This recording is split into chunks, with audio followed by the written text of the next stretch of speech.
Welcome everyone to this second day of Afterlives of the Atlantic Charter.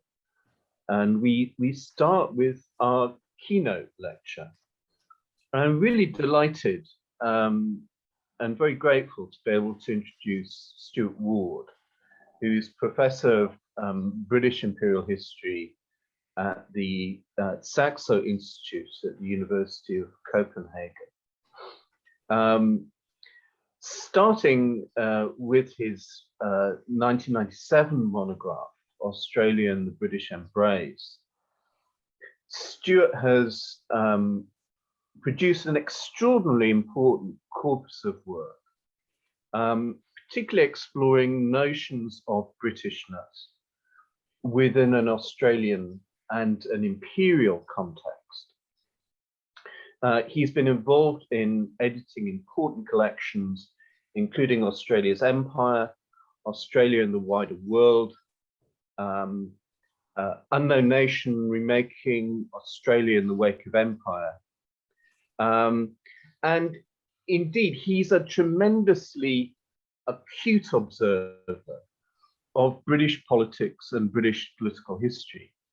And understandably, given his interests and his expertise, he's recently turned his attentions to the subject of Brexit and the extent to which that relates to imperial nostalgia, if you like, in Britain's imperial past, editing a really punchy collection of essays under the title Embers of Empire in Brexit Britain, in 2019.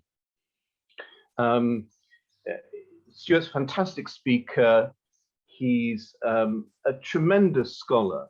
And so we couldn't have been more delighted when Stuart agreed to give this talk.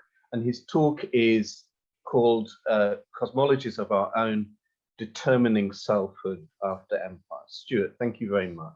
Well, thank you very much, Philip, for a very generous introduction. Thanks to you, and thanks to you too, Melanie, for the invitation. It's great to be here. I guess this is the point where I go into share screen mode. And take that. Whoops. And it's playing games with me. Let me just try that again. It's a new computer. It's the first time I've, I want the desktop.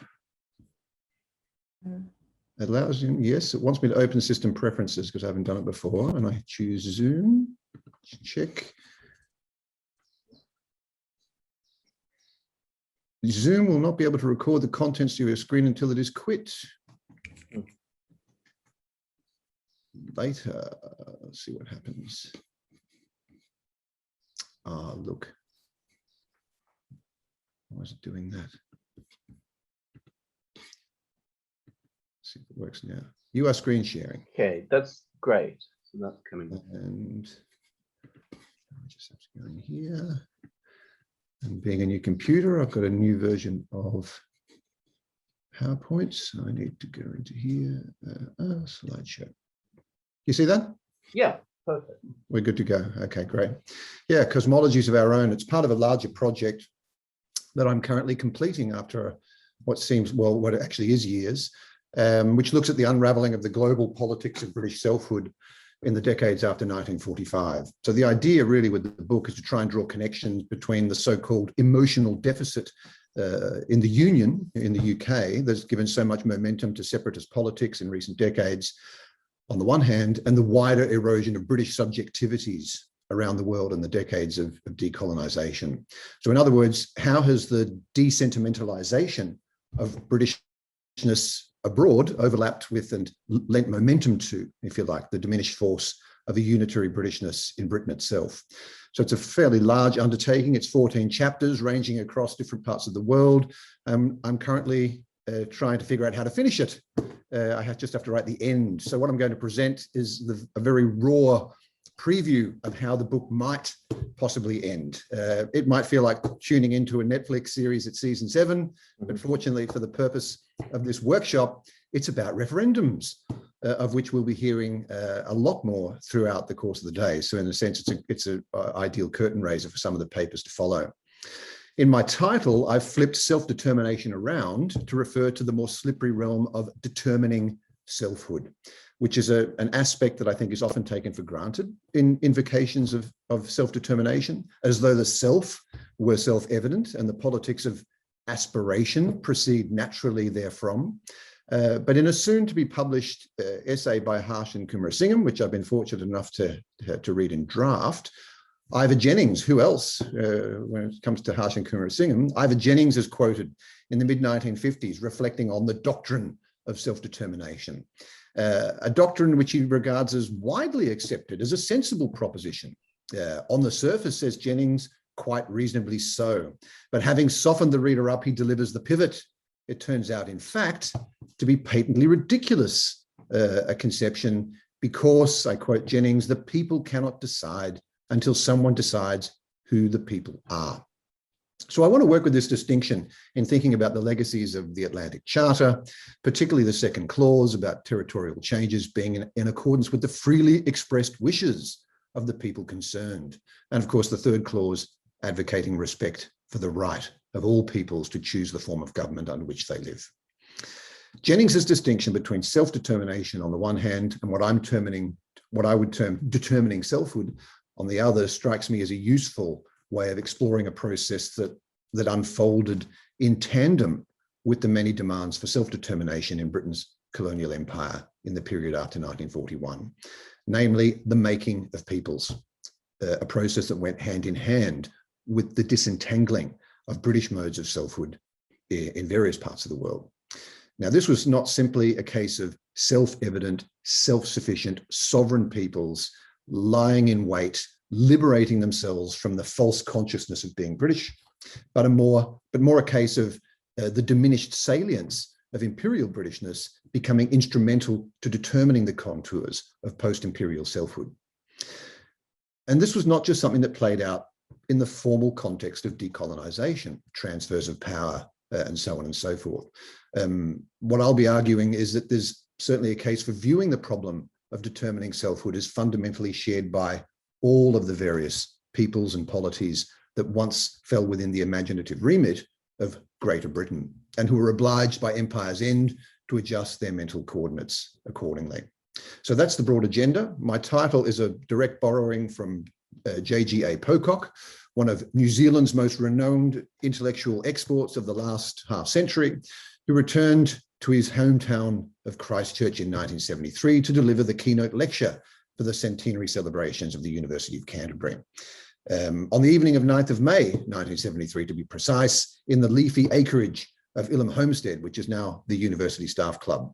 And it was here that Pocock unveiled his prescription for a complete reconfiguration of the conventions of English history, and he called it British history, a plea for a new subject.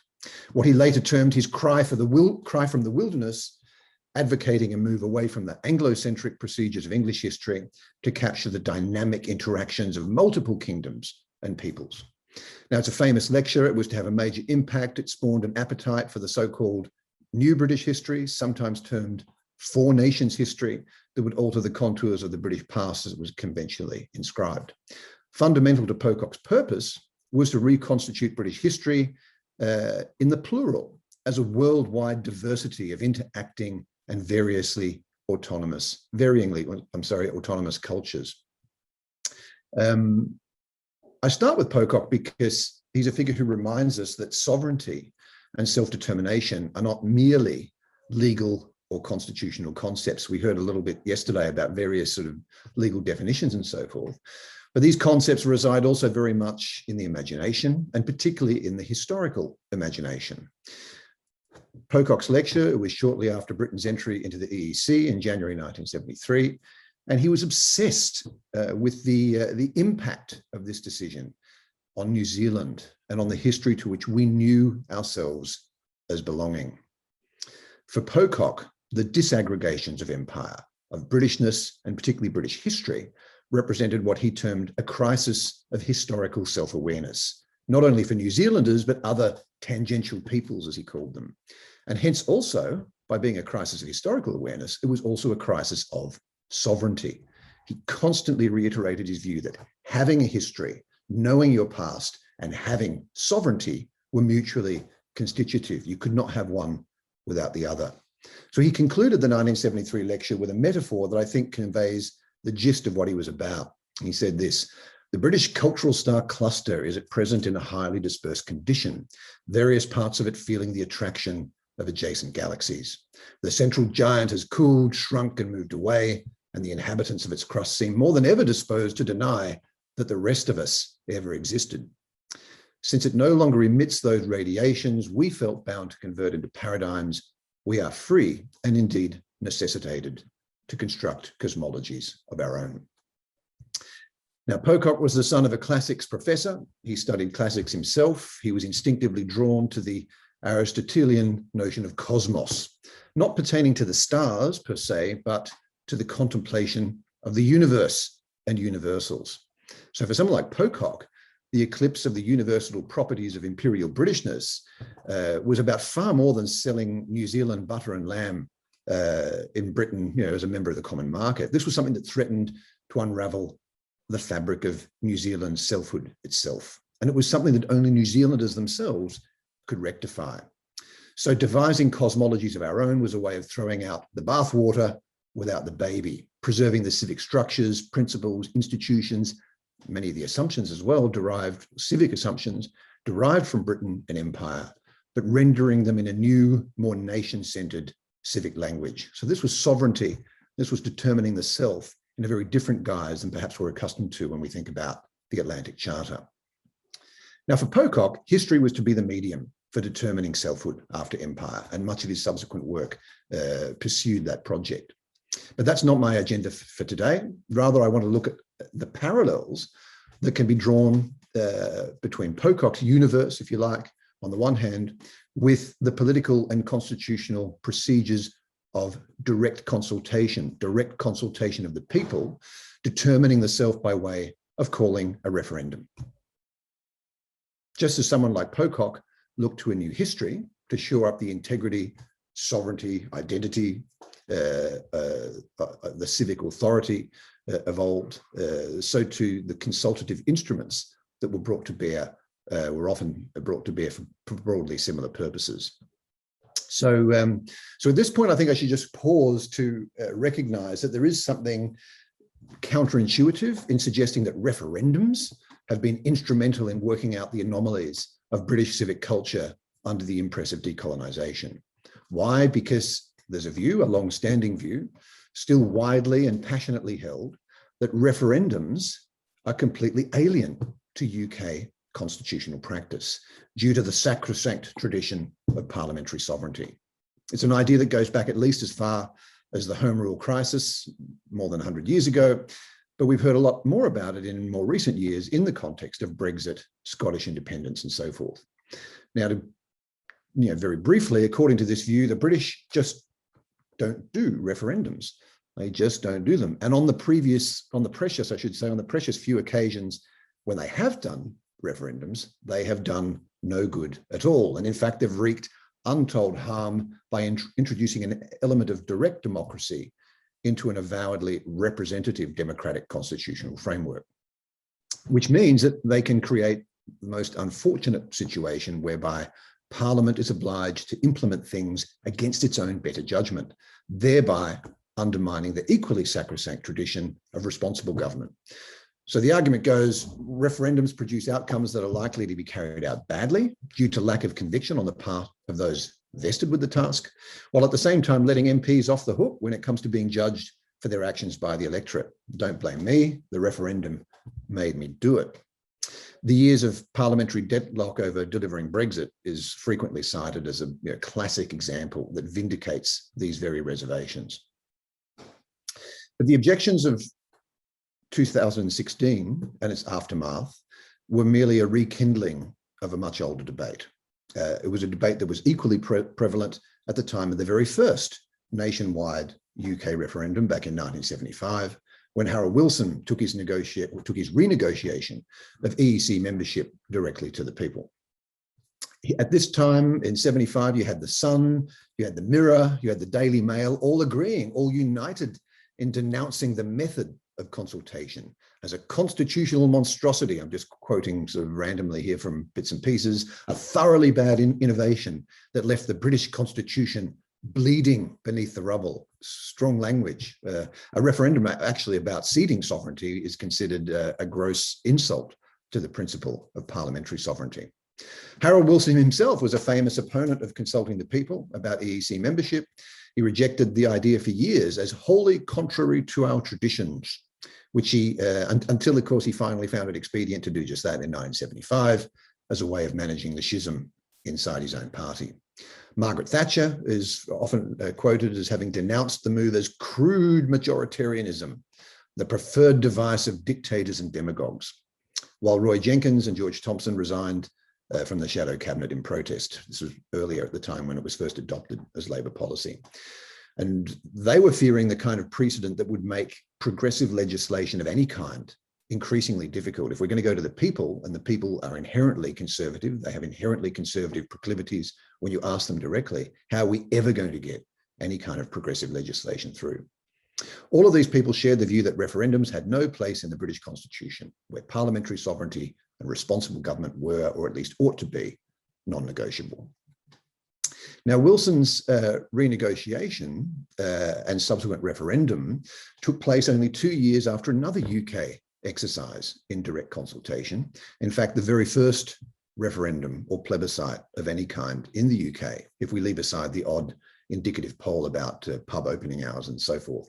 An episode that tends not to be talked about so much, namely the Northern Ireland border poll of March 1973. And I think it's odd that we don't hear much about it. To my knowledge, not a single research monograph has ever been devoted to it, but it's good to see that Philippe Cauvet is going to talk about it in the next session, because it was a referendum of major constitutional significance about no less than the composition of the United Kingdom itself. We're nearly 4 years into the Troubles, and the electors are being given the choice of either remaining in the United Kingdom or becoming part of the Irish Republic. A choice that was ultimately never made because of the nationalist and Catholic boycott of the poll, which meant that the result was a predictable and ultimately meaningless landslide in favor of the Union. But despite that, I think it's significant for two reasons. One is for the simple fact that it happened at all, which in itself was a huge concession on the principle that one part of the United Kingdom might possibly vote itself out of the Union, which furnishes a powerful precedent later on for Scotland and Wales, both later in the decade, of course, in 1979, but again more recently, a precedent for them to attempt something similar. And secondly, I think it's important because it happened largely at that time in 73 without all of the usual objections, the principled objections about the sanctity of parliamentary sovereignty that we'd become more familiar with. This idea that referendums or direct democracy was completely inadmissible, unassimilable to British constitutional practice. That wasn't so much to the fore in the 73 poll over Northern Ireland. Of all the referendums that have happened since then, this is the one, I would argue, where that particular dog didn't bark. Which is not to say they weren't objections to the border poll, hence the boycott. But these were more about a variety of things, the lack of a regulatory framework, which allowed the Northern Ireland Secretary to basically dictate the rules. It was very ambiguous the way the Republic of Ireland was referred to in the referendum question. It was actually on the ballot paper without the electors of the Republic of Ireland actually having a say in the matter. But above all, there was the concern that the whole exercise was flagrantly irresponsible because at a time of sectarian violence, you had the risk of just aggravating an already precarious situation. So that's what you mainly find when you read about the debates that took place over the Northern Ireland border poll. It is not that constitutional principle was entirely absent. For the Labour Party, David Owen did actually. He was one of the shadow cabinet that resigned over the policy on the EEC referendum, and he was objected to this as well. He made a very strong case for representative democracy in the Commons. You can see there what he had to say. The more complex the decision, the dumber idea it is to have a referendum. You can't get good policy through this kind of practice. And he concluded that little peroration with, I hope that this little bill will not be the first chink in the armor of the overall strength of our present system of government. There were also objections from other Labour figures about the fact that the whole of the UK wasn't being asked. You know, this is a question that affects the entire United Kingdom, the integrity of the whole, but only the people of Northern Ireland are being asked. But by and large, the more principled constitutional objections that would become familiar later were neither as prominent nor fundamental. As David Owen himself emphasized almost in bewilderment, we are introducing into one part of the United Kingdom a constitutional practice which we have resisted introducing in any other part of the British Constitution. Why that, you might ask? And I think that is really an interesting question in itself. I think there is a lot to thinking about the specificities of Northern Ireland, why this is countenanced. I don't think it's simply the case that this was the first instance and no one thought of it. I don't think that's the case, because the EEC referendum was unfolding in parallel, and that was being debated vehemently at the same time that this particular exercise was not. And I think really we need to look a little wider to try and understand why Northern Ireland was considered ripe for this kind of process. We need to look around the remnants of the British Empire in 1973, where we can suddenly see that there's a wealth of experience with direct consultation, with direct democracy, a wealth of experience on which to draw, whether it be the most fully self-governing of the former dominions to the most dependent of the overseas territories. Here it seems that none of the principal reservations about consultative referendums ever emerged. If we look at this globally, I think it's quite wrong to imagine that referendums are alien to British tradition and experience. Rather, I think a plausible argument can be mounted, it's the argument that I'm going to mount, that when it came to the end of empire, polls, plebiscites, popular referendums became the go-to instruments for determining selfhood, as distinct from self-determination, for determining selfhood, without anyone overly troubling themselves about the crude majoritarianism that seems so objectionable for the United Kingdom. Now, to exemplify, I'm going to take you all on a brief tour, dare I say a Cook's tour, of the decolonizing empire, where instruments of direct democracy were deployed for the purposes, as I say, not of self-determination. They tended not to be used for the actual question of self-determination, but more for the question of determining selfhood. Who are the people?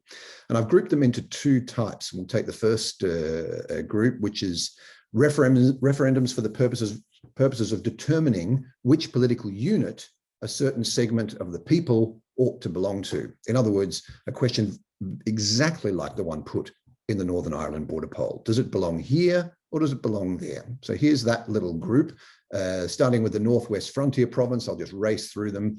July 1947, the first of many decolonizing measures were a simple plebiscite used to determine who belonged where. In this case, whether it should go to India or Pakistan, the result overwhelmingly in favor of the latter. The same question arose at the other end of the country in the district of Sylhet, also in 1947, to determine whether Sylhet should remain in Assam and hence be part of India or become part of what was then East Pakistan. Again, most of the district opting for the latter. Same technique employed the following year when two referendums were held in Newfoundland. Here there were three options on the table: whether it should revert to the dominion status it had lost in the 1930s, continue to be controlled by Britain, or become a province of Canada. And it was the latter, as we know, very narrowly that won out on that occasion.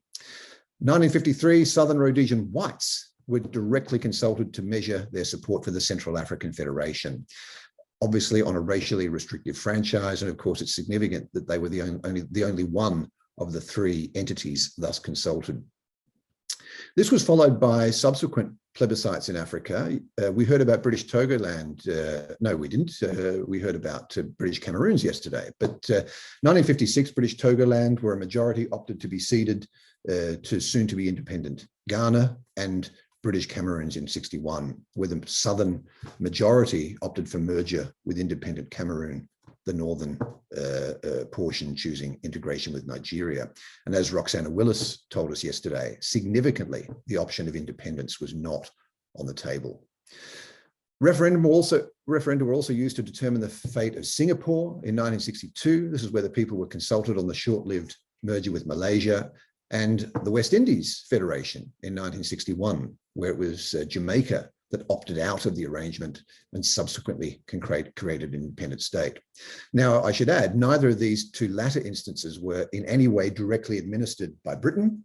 And there are a few others we might add to the list, in that regard, like the Cyprus Referendum of 1952, which the British authorities actively opposed. That was a vote on reintegration with Greece.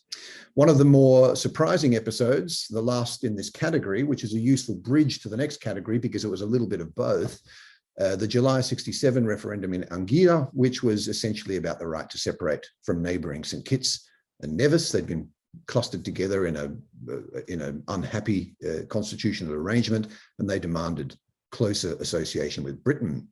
After they had a second equally unauthorised poll in February 69, a British invasion force was sent by Harold Wilson to quell the loyal rebellion, and a lot's been made of the irony of quelling a rebellion of people who were demanding the right to remain with Britain. Now, none of this was approved or administered by the British government, but like the example of Cyprus, like the example of Jamaica, like the example of Singapore, they nevertheless form part of a corpus of experience, a wider perception that plebiscites, polls, were the logical procedure for ascertaining, as I say, not so much self-determination, but also the determination of the self. In fact, looking across this category, just looking at the screen, we already find that referendums and plebiscites were far more likely to be used for these purposes, determining selfhood, than for the more fundamental question of whether self-government was wanted or not. That more fundamental question or demand tended to be worked out in conferences, negotiations with elite leaders of independence movements who often trusted the will of the people even less than the British. So of the examples that you see here, only Newfoundland, only in the case of Newfoundland, was independence actually on the ballot paper. The reversion to Dominion status, it wasn't called independence, but that's what it was. The option ultimately not chosen. Even in Jamaica, where the 61 referendum is often associated with independence, and a lot of Jamaicans assume that that was what that was about, the actual question on the ballot paper was simply, should Jamaica remain in the West Indies Federation? Now, this emphasis on determining the self, I think, is even more prominent in the second category of post-war referendums. This is just the beginning of it that I want to briefly look at, which were more about determining the appropriate constitutional relationship with the United Kingdom. So here you had the entity was more or less determined, but what should its proper constitutional relationship with Britain be? As distinct from the previous examples, where it was often a toss-up between two neighbouring territories or entities of which people had to choose. Now, this category, these two were largely about determining the self, as in the case in 1960, where both Ghana and South Africa held referendums on the question of severing ties to the monarchy and becoming a republic. The latter, South Africa, of course, on a whites-only franchise. And then 9 years later, Rhodesia followed suit, becoming the third country effectively to vote the royal family out of office, again on a restrictive whites-only franchise. But interestingly, whereas in Ghana, the proposition proved relatively straightforward, you had somewhere in the vicinity of 90% favouring a break with the British Crown in April 1960. The issue proved far more emotionally fraught in the case of South Africa and Rhodesia, where constitutional principles became all entangled in identity politics because of what was perceived as a fundamental break with the familial and cultural link with Britain. In South Africa, the campaign was additionally emotionally charged on account of endemic suspicion among English-speaking whites of the Afrikaner nationalist government, producing a huge majority against the Republic in predominantly English-speaking Natal. You can see the figure there, with only 23% were in favour of it. Not enough to defeat the proposal nationwide, but nevertheless a highly charged moment in itself. In Rhodesia, the dynamics were slightly different, with a more solid Republican majority, but tinged with regret that it had come to pass, regret about what was perceived as the serial betrayals of white solidarity on the part of the British government, which had brought them to such a counterintuitive juncture. Now, in both of these two cases, South Africa and Rhodesia, the decision was widely seen as part of a more fundamental reconstitution of collective selfhood, a rebranding exercise. And in the case of Rhodesia, quite literally so, it was accompanied by changes to the flag, The anthem, national holidays were changed. The Queen's birthday was defrocked as a national holiday, and Independence Day, the 11th of November, was instated, and various other symbols of the British connection. Rhodesia wasn't alone in renovating or refitting the national civic fabric.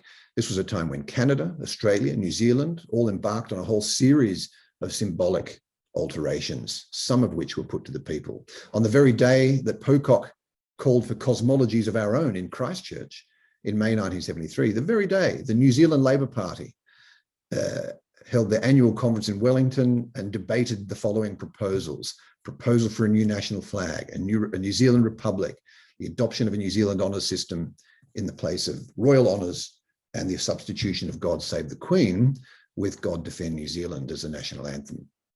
Now, none of the resolutions were passed, but people are voting on them. They're generating no end of debate.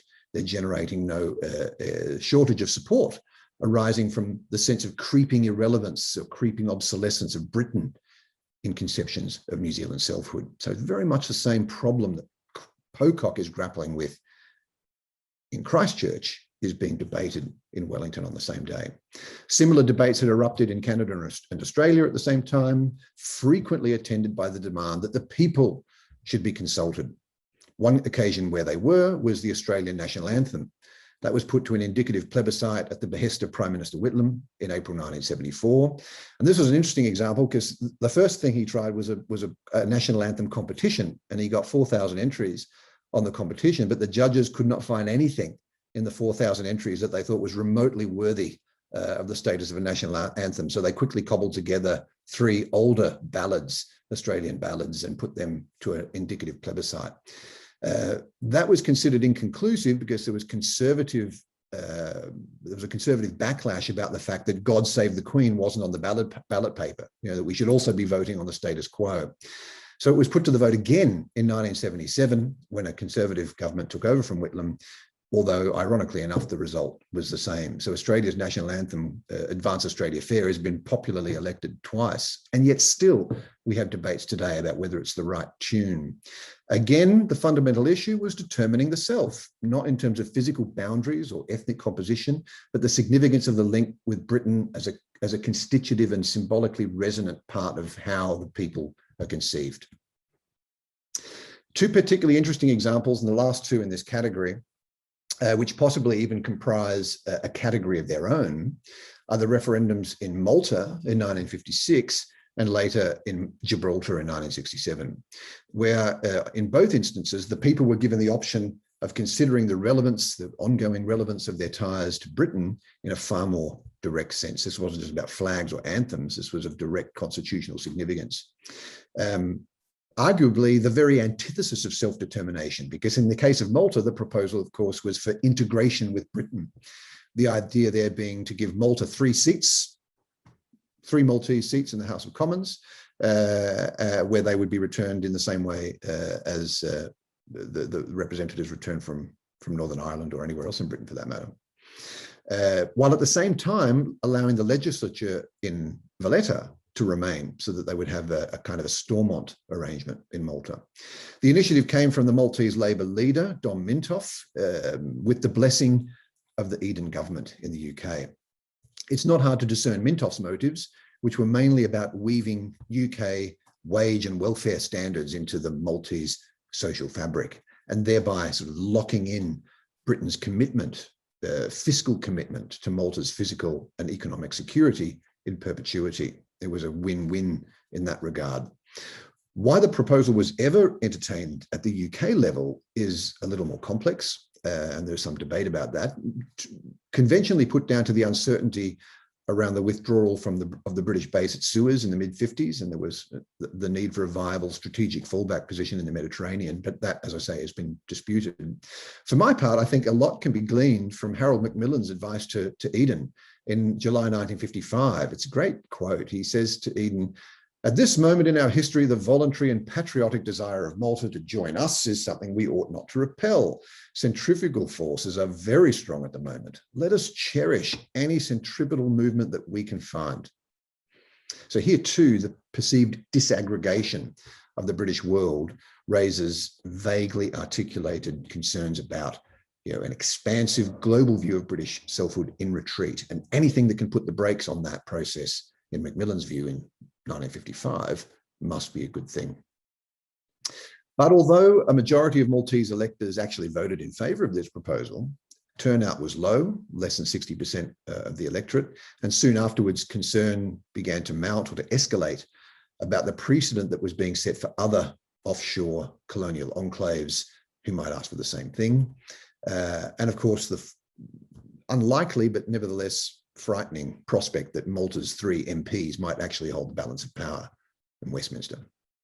So ultimately it was never implemented, but what's significant for my purposes is that throughout the debate on Maltese integration, comparisons with Northern Ireland were frequently and persistently made by both sides, right? Both by advocates in favour, arguing that Malta having its own legislature in Valletta while returning MPs to Westminster would be no different from the situation pertaining to Stormont. In other words, not a problem.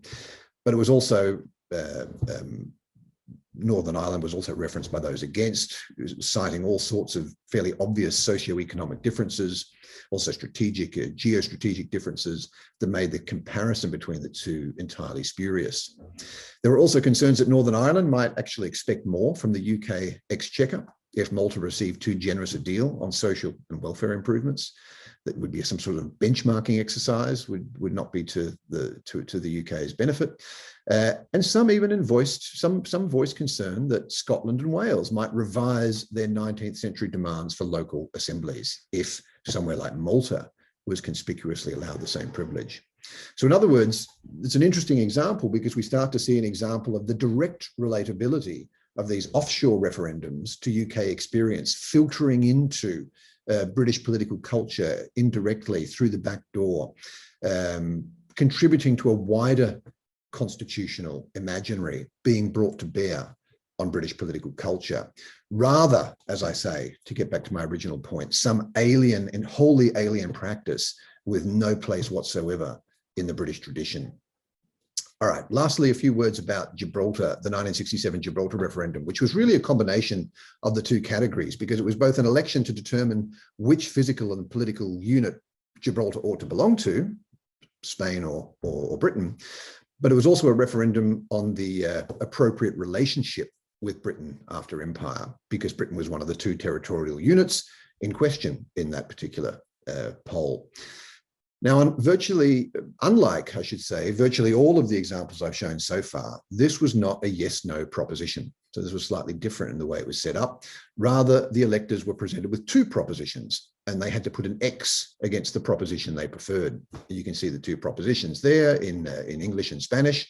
The one was to pass under Spanish sovereignty, and the other was to voluntarily retain their link with the United Kingdom. And of course, both propositions are absolutely steeped in ambiguity, but I'll leave that to one side. Note that self-determination is not the issue here. A legislative council had existed in Gibraltar since 1950 with limited powers of self-government, soon to be replaced by the new House of Assembly in 1969, with British sovereignty still very much intact, symbolised by the governor. Neither of those 2 arrangements was affected by the 1967 poll. Now, the Gibraltar example is, I think, interesting for all sorts of reasons, because not least because it captured the public imagination in Britain in ways that Malta didn't. Partly because of the kinds of images you see here, which were very evocative, partly because you had the rival claim of Spain, and that was a good way of getting the newspaper editors to focus on it. There are, of course, also the historical and romantic associations with the Rock, as a site of several romanticized military engagements. So, and it's also quite unique, with the exception of Malta and also the Falkland Islands status referendum that came later in 1986, there aren't too many comparable moments elsewhere in the world. And for that reason, contemporary images like the ones you see here with the painting of the street blue and the, painting everything blue, painting people and cars and so forth, are sometimes depicted also by historians as something of a quaint throwback, counterintuitive, reassuringly so for some. Okay, so it's also embraced as a reassuring image, but nevertheless somehow depicting a community out of step with the times. In a report by The Economist in 1967, the correspondent posted back to London, noting that it was misleading the way that British press accounts of Gibraltar's vocal loyalty made them look like a primitive tribe eager to crawl under Queen Victoria's blanket. Closer examination of the Gibraltarian scene, according to The Economist, suggested otherwise. And that was good advice then, and I think equally it's good advice now. I don't think we should be easily taken in by the superficial appearance of an old world naivety. Precisely by taking in the wider perspective that I'm advocating here, we start to see in these images a very contemporary response to the dilemmas of a changing world order. The Gibraltarians were by no means alone in resorting to these instruments at a time when questions were being asked about the collective selfhood of peoples who had previously been incorporated within British and imperial networks of collective selfhood, however precariously or indeed imperfectly. And I think there's also a case for viewing the Gibraltar referendum as a dynamic response, not as a static, staid, digging in of the heels, but a very, very dynamic moment, not just stolidly defending the old order, but a moment that permanently alters the civic landscape of Gibraltarian political culture, quite literally altering the physical landscape when you take in the visual cultural evidence. Those stairs that you see people walking up and down that are painted in the fashion of a Union Jack are thus painted to this day. If you go to that part of town, it gets repainted. They touch it up every now and then.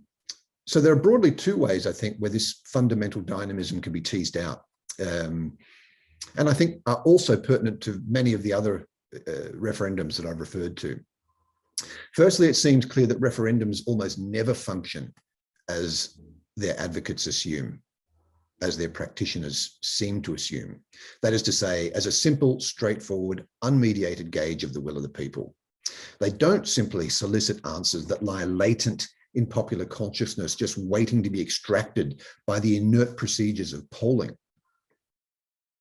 Rather, and invariably, they tend to become a self-contained political event in their own right, and in so doing, they provoke a deeper questioning, perhaps a soul-searching, and thus profoundly influence collective self-perception rather than merely measure it.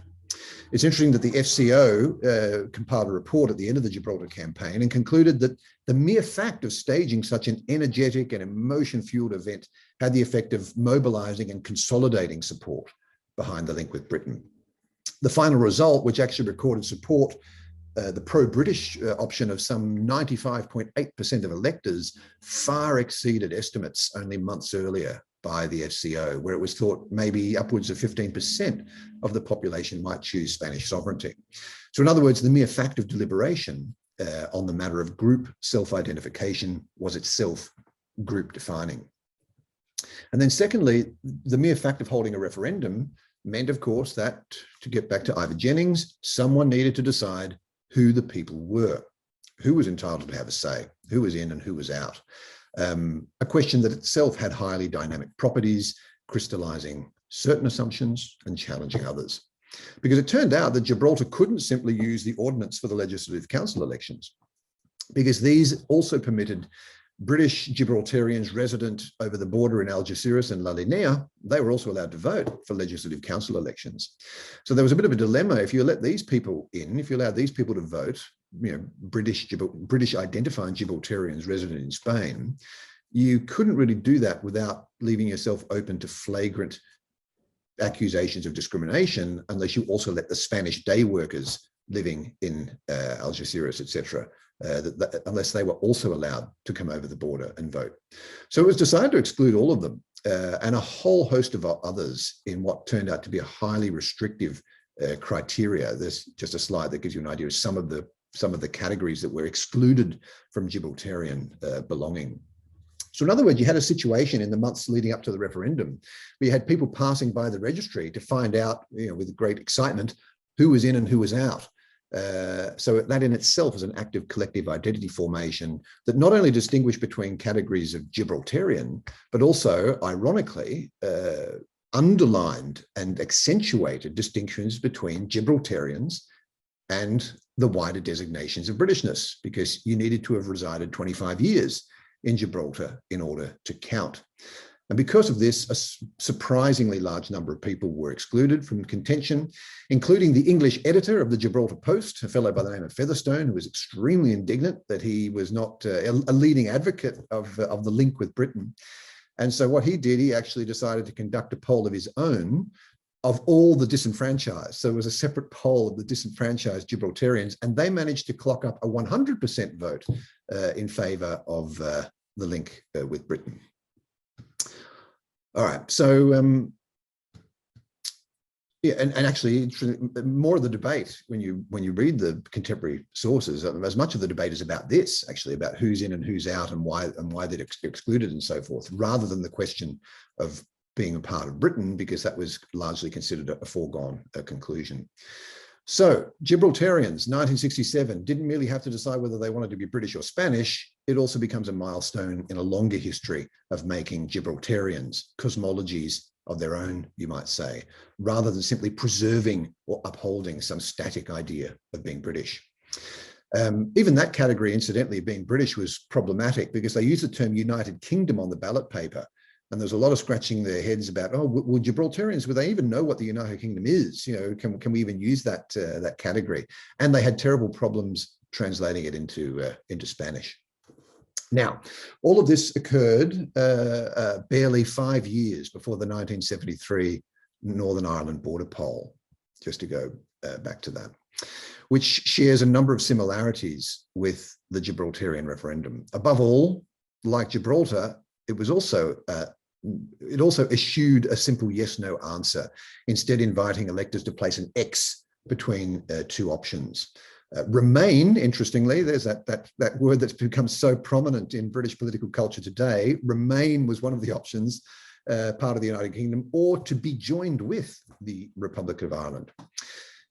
Here, interestingly, there was no problem comprehending what the United Kingdom was. That was that was included in the question. But in 1975, with the EEC referendum, there was a lot of debate about whether the average English or Scottish voter would know what the United Kingdom was. We often forget that that term is also something of a neologism. Anyway, I digress.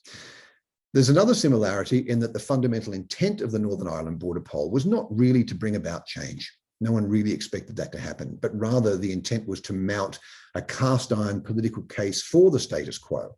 Yeah, no one expected a surprise outcome, which is, of course, one of the reasons why you had the boycott, because the people on the other side of that debate knew exactly what was going on and saw it as a cynical ploy to give the status quo unearned legitimacy.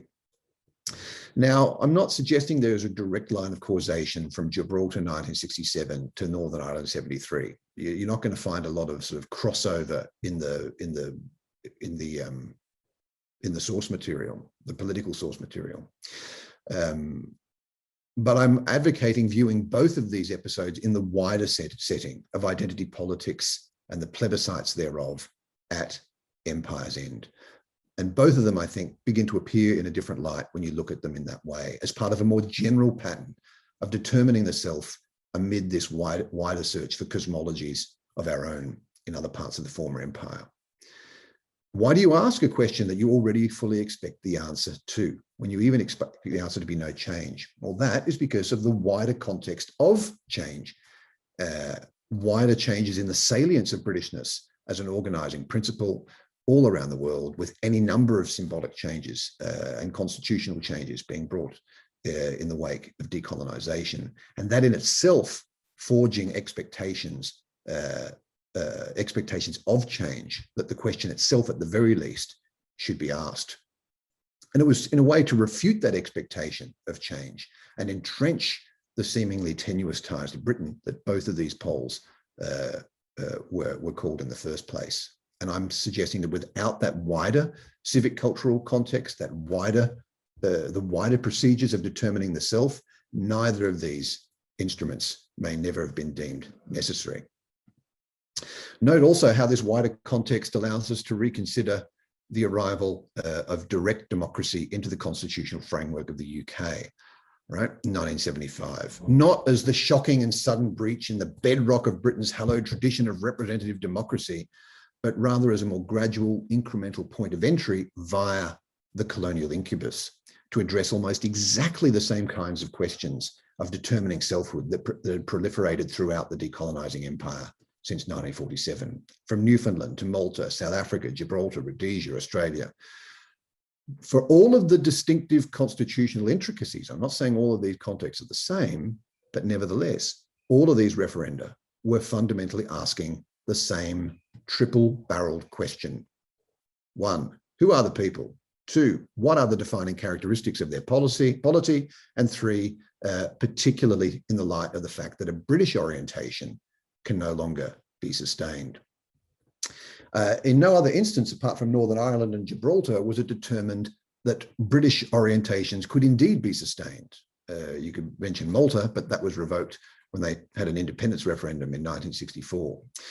So what then of the first nationwide referendum in the UK, only 2 years later, or for that matter, 6 years later, with the 1979 devolution referendums in Scotland and Wales? Are we to imagine that these have nothing to do with this wider culture of self-examination in other parts of the world? Now, on the face of it, Wilson's referendum had nothing to do with the end of empire, but I think 3 points are important to bear in mind. One is that it was absolutely about the question of belonging and the constellation of peoples with which Britain ought to be associated, which is not wholly unlike many of the other propositions that were put to peoples around the world.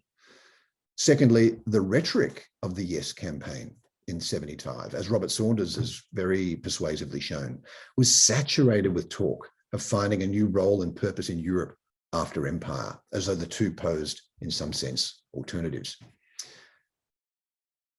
And then, of course, thirdly, the Yes campaign also combated the principled objection to the idea of holding a referendum by pointing out that referendums were used in at least half of the Commonwealth.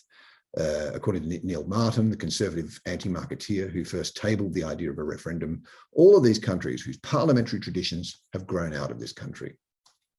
So even if it was only a peripheral vision, the prior experience of the Commonwealth can be seen as a part of a continuum with changes that emerged in the UK in the 70s. And not just prior experience. One of the great myths about referendums is that they resolve difficult issues. You get resolution, you get closure with a referendum.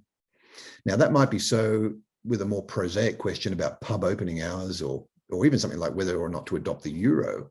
But when it comes to the more fundamental questions of identity politics, the politics of determining the self, experience has shown that referendums are rarely the end of the story. Since the 1970s, and don't worry, I'm not going to walk you through all of these, one could list any number of referendums that were a continuation of the problem of post-imperial self-definition. The list isn't exhaustive, but it does include those where I would argue that fundamentally the question was about determining selfhood. Something like the Charlottetown Accord in Canada, that was a process that flowed directly out of the repatriation of the Canadian Constitution from Britain in 1980, which was itself a great act of determining Canadian selfhood after empire. Note the outcomes on the right-hand column. No, no, no, no, no, no, no, yes, no, no, no, no, no, no, no, yes. Rarely do these things actually bring about the expected change, with only very few exceptions. And what this also suggests is that the wider context of decolonization, determining selfhood, this was certainly a powerful agency in forcing the question, forcing the fundamental proposition, but that did not necessarily mean that consensual answers were ready to hand, that the questions were easily answered, in the same way that Pocock struggled with this question in 1973. With the notorious exception, or I shouldn't say notorious, but with the obvious exception of the Falkland Islands and Gibraltar, all of these episodes, each one of them, left a residue of vocally disappointed minorities determined to fight again another day. One of my favorite examples of this, and I'll close with the New Zealand flag referendum in 2016, you had 2 years of wrangling over a new design, where you had 5 different designs that were put to a first poll in 2015, and then the winner of that was put up again in one against the old colonial ensign, and despite all of this, some 57% of voters actually opted for the old flag.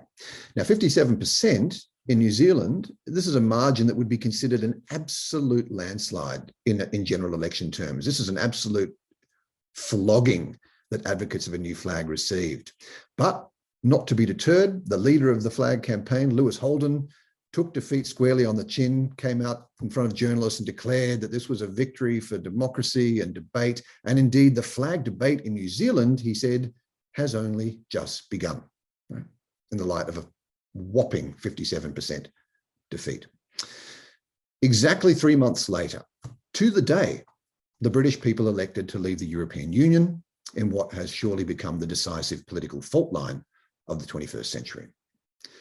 Now, the Brexit referendum was about a lot of things, including a lot of things it shouldn't have been about, you might say, but it was above all about identity politics, about Britain's place in the world, Britain's orientation in the world, and about fundamentally determining the self, and often actually argued by its advocates as an act of self-determination. Now, I'm often told that you can't possibly link Brexit to decolonisation. The two events are so temporally remote, wholly unrelated in their specifics. That's true. But consider that it didn't unfold actually remotely, but nonetheless, it unfolded in tandem with New Zealand's flag referendum. Right? A process in New Zealand that was solely convened for the purposes of replacing the Union Jack, right? Devising a new alignment of the stars, a new cosmology. One or two commentators at the time in 2016 did comment on the vague resemblance with the Brexit referendum in ironic mode. The irony being that while the British chose to leave, New Zealand opted figuratively for remain. But you could also say that the result actually, in both cases, went the same way, with both constituencies choosing the old order over the new. But more to the point, you could equally say that both were addressing fundamentally the same question. Who are the people and what kind of people are they? Obviously, we have to attend to local specificities, differences, and so forth. We have to be careful how we join the dots of direct causation. But if we're concerned with the indirect repercussions of decolonisation, the wider implications of the Atlantic Charter, and the endemic problems of self-definition with the passing of an imperially ordered world, a longer chain of mutual connectivity can be discerned, reaching all the way back to the 1940s, the never-endum, if you like, of Empire's End. So that's what I've got to say. Thank you for your patience and attention. That's been nearly 50 minutes of spiel, so I hope you haven't all completely fallen asleep. Certainly not. That was brilliant and fascinating, and it's given us an awful lot to work with. Can I ask people in the audience if you wish to ask a question? We've got 30 minutes until time. You can ask a question in the function, and I'll feed it into Stuart, or indicate on the screen that either by sort of raising an electronic hand or an actual hand that you want to come in. Can I, Stuart, while people are gathering their thoughts, perhaps by slightly playing devil's advocate on this, you start with this notion that in a way you're going to knock down, that the referendum, this idea that the referendum is not only alien to, but in a sense antithetical to UK parliamentary sovereignty in practice.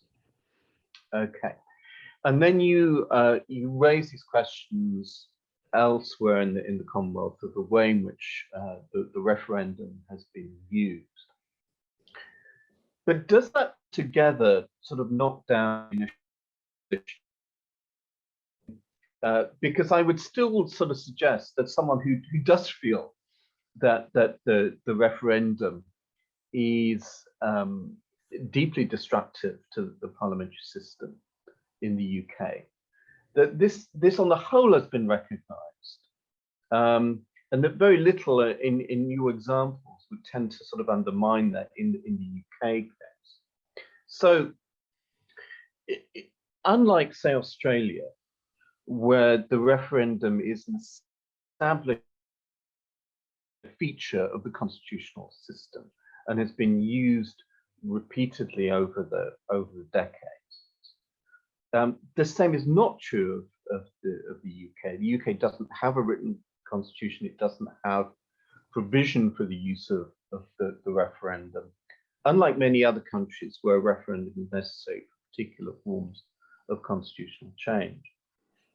And when you see the instances where the referendum has been deployed in the UK, and opportunistic purposes. I mean, in 75 and again in 2016, to try and prevent a split within the governing party. And Wilson gets what he needs out of the referendum results in 75. Cameron fails in 2016. Cameron is the sort of magician doing the trick of cutting the assistant in half, but the assistant gets cut in half. But there's no real sense that this needs to be put to the British public. It's really for internal Conservative Party purposes. And likewise, in a sense, the referendum under the coalition government about voting reform, it's just a bone that Cameron chucks to the Lib Dems to keep the coalition together. So that actually there's a profound difference in the way that the referendum is used in the UK to elsewhere in the world. And some of the examples that you cite were done very much against the wishes of the UK. And even the case of Malta in 1956. I mean, I have to sort of go back and look at that. But I have a very strong sense that the British felt that Mintoff was acting like a bull in a china shop, posing that referendum. And the Colonial Office was very nervous about it indeed, because it simply felt that the referendum was a very blunt instrument to deal with this sort of question which divided mainstream political opinion in Malta. And maybe so that's that's more kind of a counter case to the question. Perhaps you could comment. No, I think it is a direct question, and it's good that you put it, because it goes to the very heart of what I'm trying to achieve in joining all the dots on this.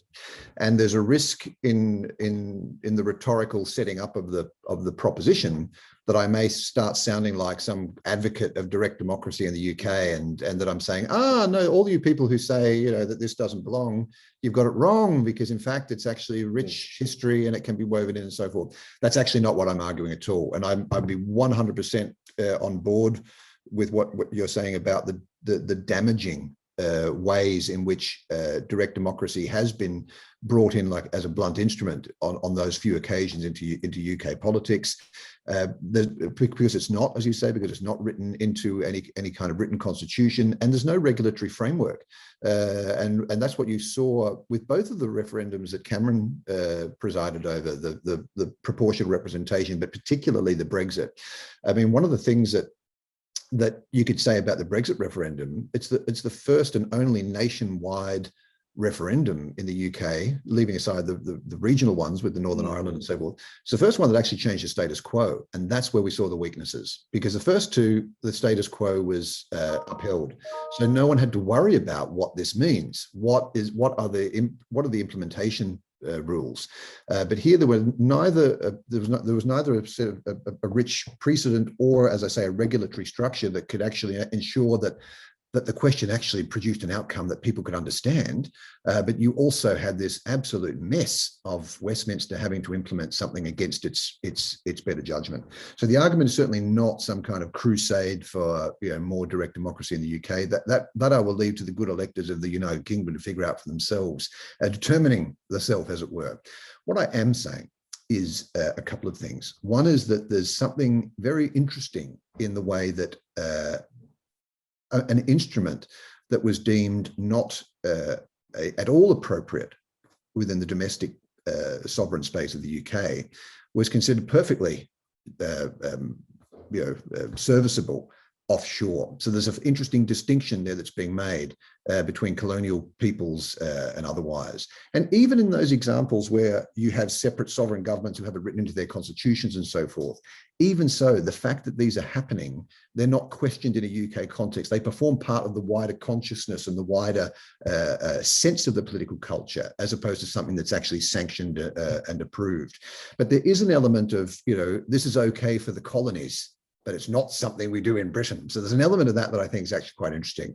And the second thing I want to say is that this Northern Ireland pivot then becomes crucial, because if it's okay for the colonies, well, maybe it's also okay for those Northern Irelanders, right? So it really accentuates the way in which Northern Ireland is a liminal space between the Union on the one hand and between the Empire on the other. I'm not saying that Northern Ireland is a colony. If there's anyone out there who wants to object to that, that's an argument that I sidestep every time. It's the way in which that Northern Ireland, the procedures and practice in relation to Northern Ireland is often echoes and can be aligned with colonial status that I find interesting. So it's the final point I'm making is that we can better understand how the referendum came in via the back door. If it's so objectionable, and what you're saying, Philip, is absolutely right. If it's so self-evidently daft, as Margaret Thatcher said in 1975, to upset the foundations of the English Constitution in this way, well, how on earth did it happen? And I think this is where the wider what I refer to as the colonial incubus, or the broader British world context, really helps us understand what's going on. So I will ensure that when I write this up, I will make sure that it's not misunderstood as some kind of rallying cry for more referendums in the UK, because that would be a mistake. Thank you very much. Tommaso, I think, would like to come in with a question. Yes, thank you. Thank you for your talk as well. Very interesting. My question deals with the ability of referenda to win interest and involve sections of the population who usually do not participate to regular elections. One of the arguments that is often used on the continent about the suitability of referenda is that they tend to be more representative, or in a sense better capture the mood of the public than parliamentary elections are. And this, according to supporters of referenda, is often reflected by a higher turnout and the ability of citizens to express directly, leading them to be more willing to participate. I was wondering whether there is any evidence beyond the most well-known cases in your research that has been the case, and whether this particular argument in support of referenda has also been used in the various examples you have been looking at. Thank you very much. Great, that's a great question. And now I'm going to have to disown another potential misunderstanding of what I've just said, because having just disowned the idea of advocating more direct democracy in the UK, please do not misunderstand that I'm trying to talk down direct democracy anywhere, that referendums are just bad no matter where you do them. To be precise, the UK or the British Constitution being weirdly wired as it is, unless sometime in the future they can commit to a written constitution with all the checks and balances and with the procedures and the regulatory frameworks and so forth. In that context, it's a really unfortunate idea to drop the grenade of a popular referendum into the halls of Parliament and expect people to deal with it. However, there are many other examples where it works perfectly well, and I think a couple of things. I will get to your question in a second, but it depends on how the political culture itself is wired together. A good example here is here in Denmark.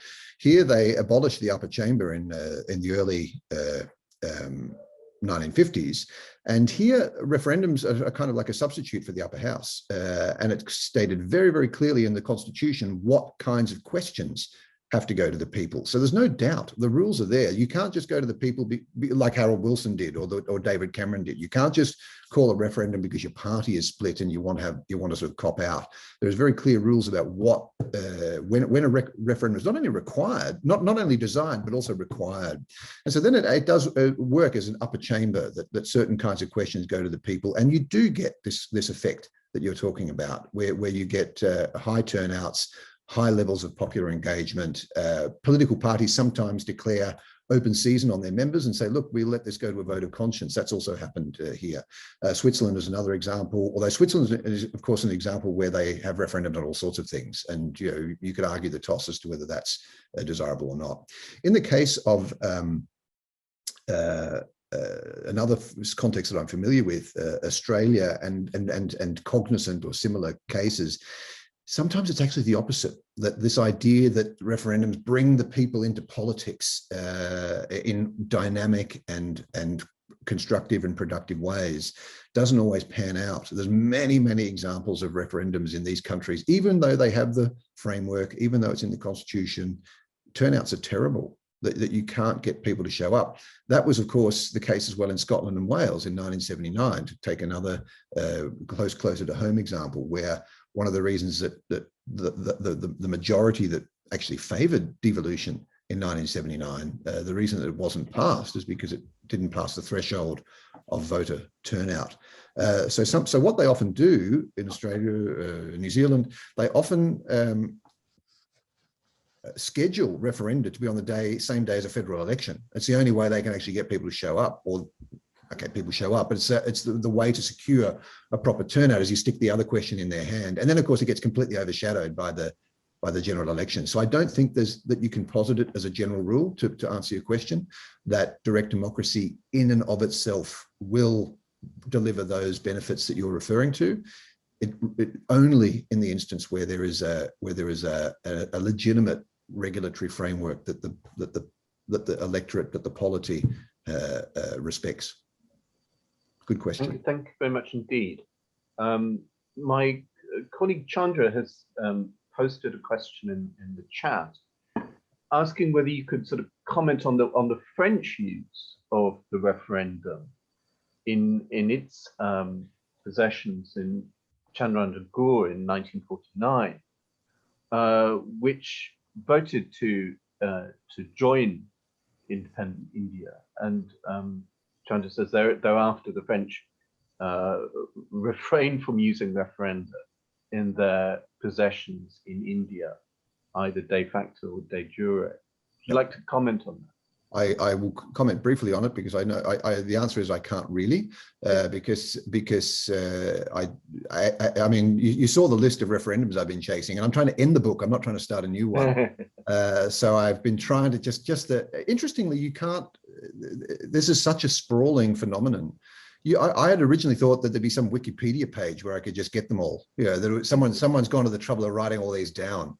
It wasn't like that, actually. Yeah, referendums in the Commonwealth since such and such. No, it doesn't exist. That job has not been done. So I've been and every time I sort of talk to people, and I half expect out of this talk that people start saying, "Oh, you've forgotten the referendum in Botswana or something."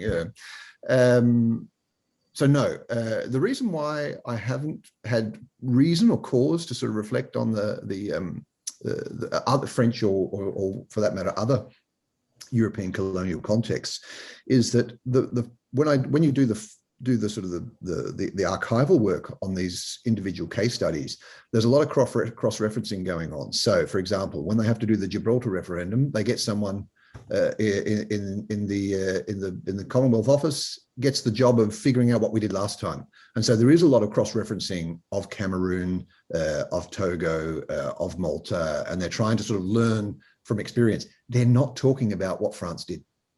And so that would be the reason why I haven't had my eyes opened to thinking about, there's not a direct kind of a source of inspiration. But naturally, if I'm arguing that this wider British constellation of referenda are indirectly contributing to a culture of expectation around consulting the people, then I could imagine that the fact that the French are also doing it is additionally contributing to that culture of expectation, that this is the idea that this is what one does when faced with a dilemma of determining selfhood at empire's end. That would be my response to that. Good question, which I might just follow up on as well. Yeah, thank you very much indeed. And again, I just invite people to put questions in chat function. Chandra, did you want to come back on that? Just one as a follow-up. Can you hear me? You had some problems. Yeah, okay. The reason why I raised this is I was just thinking of referenda in relation to the colonial policies, and the fact that British colonial policies were very often sort of indirect rule, Stepstone's policy of indirect rule, and the French use the other opposite, which is considering the other colonies as France overseas. So in that sense, whether there's a sort of a fundamental difference in the approaches in terms of Chandranagore going directly to the people, so to speak, to the voters, and because it's a part of France. Mm-hmm. And whereas in the case of others that you have cited, whether there is the basic assumption that it is indirect rule, and therefore you consult indirectly either groups or representatives, so to speak. So I was looking at more in terms of whether these are not disparate phenomena, but more related to the nature of relationship from the metropole to the colonies. Yeah, no, I think that's an interesting distinction that might be worth thinking more about. I mean, I think in all of these cases as well, one of the, to get back to the Atlantic Charter, that's really also a crucial context that you are entering into a new multipolar world where voting in general, in organizations like the UN and all of these multilateral organizations that open up, these in themselves create expectations, and I do think it's interesting that certainly in the case of the British, they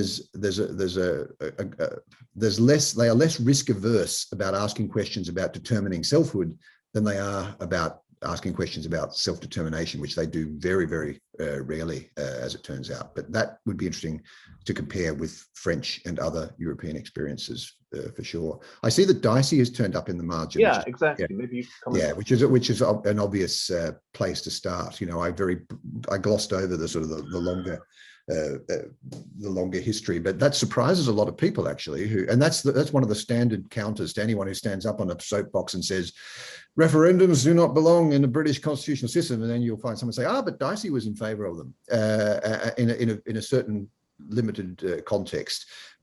So he is one of the authorities that is very much again as a kind of part of a broader system of checks and balances.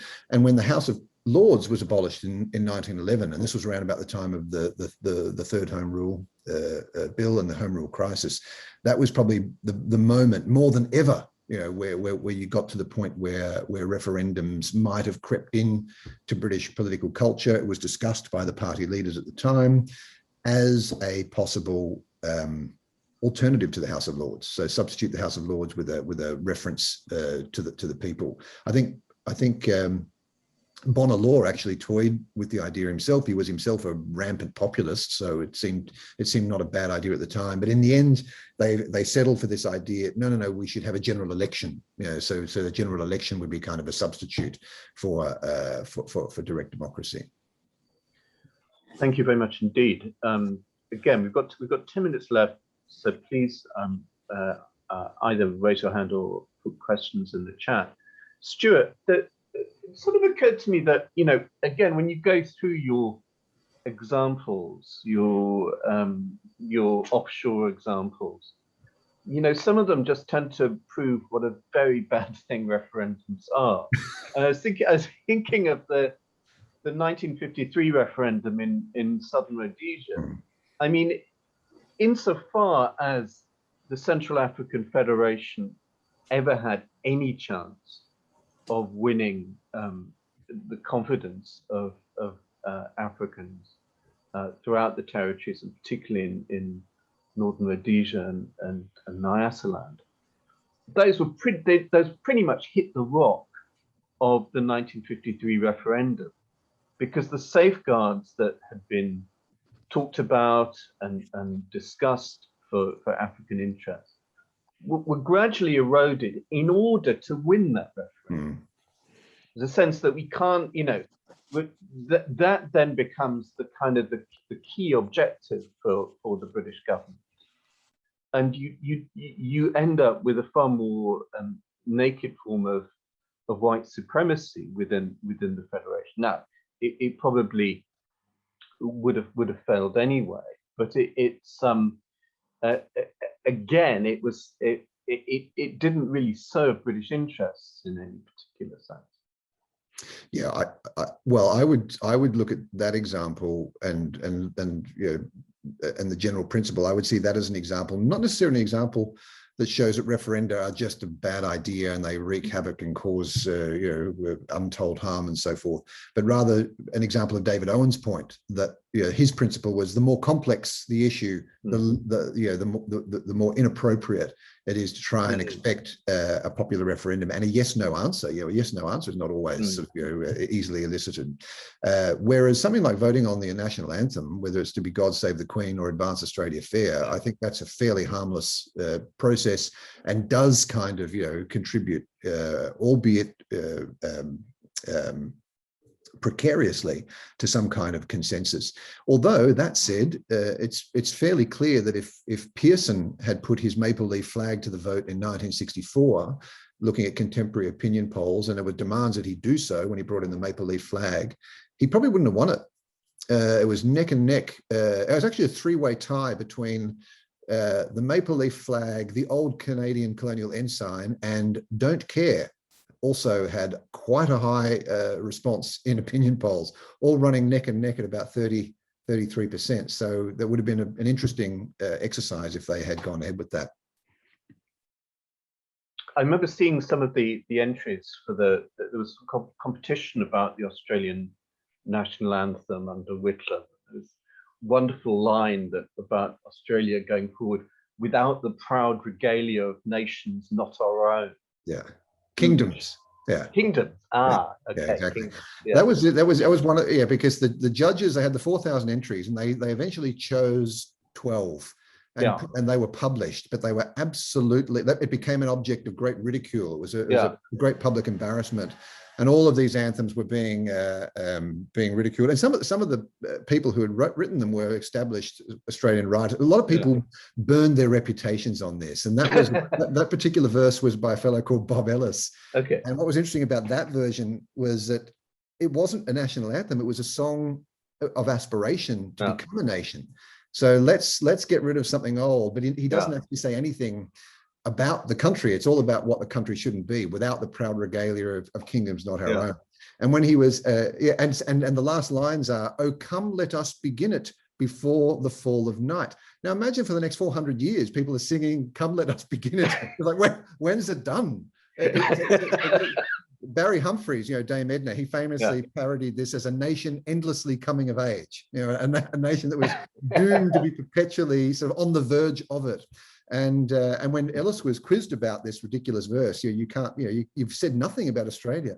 And he said, well, there's not much to say because you can't go on about gum trees and kangaroos, and our racial history is not very edifying. So there's really, there's not much left to say. He said anything else would embarrass the audience, is what the way he put it. So yeah, and then the other irony, since we're on that subject, is that of the 4 anthems that finally went to that 77 poll, the second poll, that's where God Save the Queen was back in. The other 3 were Waltzing Matilda, Song of Australia, and Advance Australia Fair. 3 out of 4 of those songs include extremely mawkish and sentimental passages about Britain. Right. Which then, the only one that didn't was Waltzing Matilda. And of course, that's a song about a guy getting arrested for stealing a sheep, which you can make what you will of that as a song of, national kind of, ardor or whatever. And so then they had to go to the terrible business of expurgating these anthems and expurgating the British bits. The current national anthem, as gallant Cook sailed beneath wide ocean's o'er, true England's courage bore him on until he landed on our shore, and there he planted old England's flag, the standard of the brave. For all its faults, we love her still. Britannia rules the waves. In joyful strains, and let us sing Advance Australia Fair. That had to be expurgated. They expurgated about 4 verses of that song. So yeah. We've got a few minutes left. If anyone wants to ask a final question, just raise a hand. There is one in the margin that I can quickly respond to, actually. Yeah. In the chat, and that's about the distinction. Sorry, I missed that. Yeah, former dominions and dependencies. And look, this is a really important question because I'm rolling it all together here, and it's probably not enough just to sort of have the caveat. We have to bear in mind the individual distinctions because they are important. And one of the most important ones, of course, is former dominions. They're running the show themselves. It's their own instruments, it's their own constitutions, it's their own mechanisms. Whereas typically in former dependencies, these are being imposed. They are themselves colonizing instruments, ironically, because they're meant to be acts of decolonization, but more often than not. And as we saw, I think the example we had yesterday with Cameroon was an absolutely prime example. In fact, Cameroon and Togo, they're both within a few years of each other, where it's really just, it's a kind of a question of we've got to sort this out because we need to get out as quickly as possible and sign these people over to someone. So there's a very, very different dynamic determining selfhood, but it's being determined from without rather than from within. And in both cases, we heard yesterday how there is still a demand in South Cameroon for independence. What was denied them in 1961 is still very much on the agenda. And interestingly enough, the same goes for British Togoland. They weren't given the option of independence, but they declared it a few years ago. Was it in 2019 that there was a declaration? So neither of these two issues have been settled by those polls, and probably largely because of this distinction that Mark has pointed out in the chat. So I think that's a very, very, very good comment, maybe on which to finish. Well, Alice, I want to bring in Alice. Alice and Melanie have questions, but maybe quick ones. It wasn't really a question, it's just it was a comment I couldn't resist making since there were like a tiny bit of time at the end. Yeah. Just how much the point about referenda determining, who the people are and who we are, how important that really resonated with me, because after the Brexit referendum, thinking about why I was so upset about the whole referendum and the result. And one of the reasons was I realized that having been excluded from the vote was effectively being told that I wasn't British, or that my British citizenship was meaningless. And then the result of the vote, meaning that I was going to lose my European citizenship as well. So I was effectively losing kind of my double citizenship in some respects at the same time. And so, the fact that it really kind of goes, it's an emotional response as well as a kind of intellectual one. Precisely. And you were given no say, weren't you, in 2000? I wasn't entitled to vote because I hadn't been resident in the country. So you were the Gibraltarian living in Algeciras. Effectively, yeah. And I could never understand why Parliament excluded all the British citizens living in Europe, because if you would have imagined that would have been an interesting pool of votes for Cameron if he actually wanted to win it. Yes, I guess the only answer to that is that two answers. He was worried about his rabid backbench that he was trying to appease with the whole exercise, and thought he could win it without you, which is a terrible thing to say. As was the case in Gibraltar, they decided we can win this without these people in La Linea, but if we have to bring in these Spanish day workers, we may be in all sorts of trouble. So it was a convenient or what's an expedient sort of move. But look, and that's of course the dynamic now going on in Scotland. And I know that there's also the polls are very point in various directions, and there's no one-to-one relationship between alienated Brexit voters in Scotland necessarily aligning with Scottish independence. That is true, but nevertheless, I do think that the way in which the overwhelming Scottish majority against Brexit just was brushed to one side, almost sort of mentally placed outside of the realm in the way that Northern Ireland often is, just something that one's not bothered about. That has galvanized something north of the border, perhaps not in a one-to-one relationship of every disaffected voter voting with their feet, but nevertheless, it's created a huge question under Scottish political culture, which was always there, right? I think only twice since 1945 did Scottish voters ever affect an outcome of the general election. Their votes don't count, and they know that now as a matter of hard political fact. And I think that's going to have ongoing corrosive effects. So that's going to be the next one. That's going to be the next interesting exercise. Thanks so much, Melanie. Do you want to come in with a final Yes, thank you. I'll be very brief. It was really to return, thank you so much, Stuart, for your talk, to the issue of the British Cameroons that you were talking about, because one thing I think among many others that your talk has made me want to do is to sort of revisit the plebiscites of the turn of the 60s in Cameroon. And I think that to understand this period, but also the impact it's had, the very long-term impact that we're still feeling, then I think all the elements you've given us to reflect on the important distinction between selfhood and self-determination are really important. And in relation to referendums, it's certainly the case in the British Cameroons. I don't know to what extent it may also be the case in some of the other cases that you've looked at, but it gives, in Cameroon, it gave rise to lots of petitions, both before and after the vote. And I think that in terms of reshaping, but also crystallizing and reinforcing senses of selfhood, then these sorts of